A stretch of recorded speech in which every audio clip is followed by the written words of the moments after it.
अस्सलामुअलैकुम दोस्तों, welcome to secular मियाँ भाई चैनल।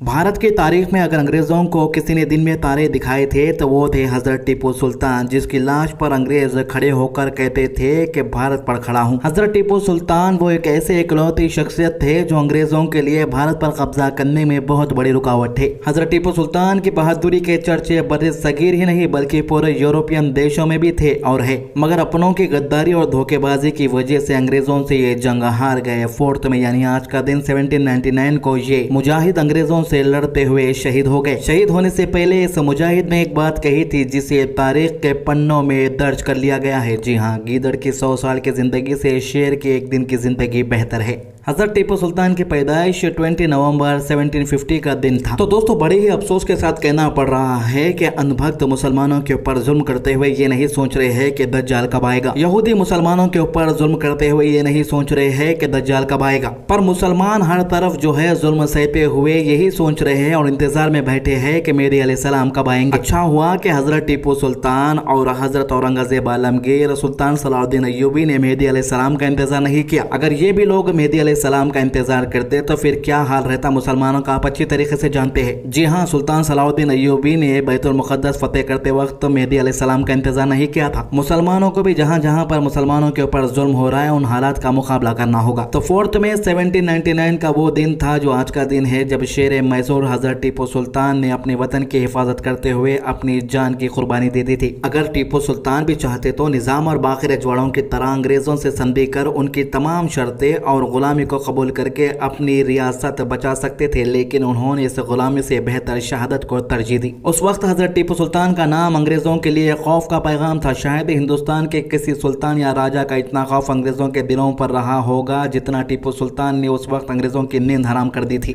जिस वक्त के हिंदुस्तान के ज्यादातर नवाब व रजवाड़े अपनी हुकूमत और वजूद बचाने के लिए अंग्रेजों की चौखट पर नाक रगड़ रहे थे, उस दिन भी हज़रत टीपू सुल्तान शहादत के लिए तरस रहे थे। जिस दिन सुल्तान टीपू शहीद हुए थे उस दिन ब्रिटेन में जश्न मनाया गया था जिसमें लंदन के नामवर अदीबों और फनकारों ने शिरकत की थी। अंग्रेजों में हज़रत टीपू सुल्तान का इतना खौफ था कि उनकी लाश के पास जाने तक की हिम्मत नहीं जुटा पा रहे थे। जब एक गोली उनके दाएं सीने में धंस गई तब वो जमीन पर गिर गए थे। जब अंग्रेजों को किसी ने यकीन दिलाया कि टीपू सुल्तान मारे गए तब एक सिपाही ने उनके मयन में जड़ा रत्न निकालने की कोशिश की तो टीपू सुल्तान ने अपने आखिरी वक्त में उसका हाथ अपनी तलवार से जख्मी कर दिया था। इसी तरह एक फौजी ने उन्हें तलवार से मारना चाहा तो मौत के दहाने पर खड़े टीपू सुल्तान ने फौजी के सर में अपनी तलवार से इतना जबरदस्त वार किया कि वो फौजी वहीं ढेर हो गया था। जब टीपू सुल्तान शहीद हुए तब गवर्नर जनरल ने कहा था कि आज से मुकम्मल हिंदुस्तान हमारा है। अंग्रेजों के लिए टीपू सुल्तान की मौत की खुशी का अंदाजा इस बात से भी लगाया जा सकता है कि विकी कॉलिंग की मशहूर नॉवेल द मूनस्टोन के शुरुआती सीन में टीपू सुल्तान की दारुल सल्तनत श्रीरंगपट्टनम की लूटपाट और घेराबंदी को दिखाया गया है। शायद ही किसी हुक्मरान ने अंग्रेजों से इस तरह लोहा लेने की जरूरत करी होगी। लड़ाई के आखिरी वक्त में टीपू सुल्तान के बॉडीगार्ड रजा खान ने उनसे कहा था कि आप अंग्रेजों को अपनी पहचान बता दे, वो आप पर रहम खाएंगे। उस वक्त उस मर्द मुजाहिद ने जो अल्फाज कहे वो तारीख में अमर हो गए। जी हाँ, उन्होंने उनसे कहा कि शेर के एक दिन की जिंदगी गीदड़ की 100 साल की जिंदगी से बेहतर है। जब हज़रत टीपू सुल्तान का जनाजा श्रीरंगपट्टनम की गलियों से निकला तो सड़क के दोनों ओर लोगों की कतारें लग गई थी। हर किसी की आंख नम हो गई थी। औरतें ने अपनी चूड़ियां तोड़ दी। लोग जमीन पर लेटकर अपने सुल्तान की मौत का मातम कर रहे थे। आज हज़रत टीपू सुल्तान का इतिहास हिस्ट्री किताबों से स्कूल की हटाया जा रहा है। शायद हटाने वालों को ये नहीं पता कि इतिहास लोहे की तख्ती पर लिखा जाता है जिसे कभी मिटाया नहीं जा सकता। तो दोस्तों, ये थी हज़रत टीपू सुल्तान की बहादुरी के कुछ किस्से। अभी किस्से बहुत बाकी है। वीडियो को ज़्यादा से ज़्यादा शेयर कीजिए, नमाज की पाबंदी कीजिए, कुरान की तिलावत कीजिए और दुआ में याद रखिए। अल्लाह हाफिज़।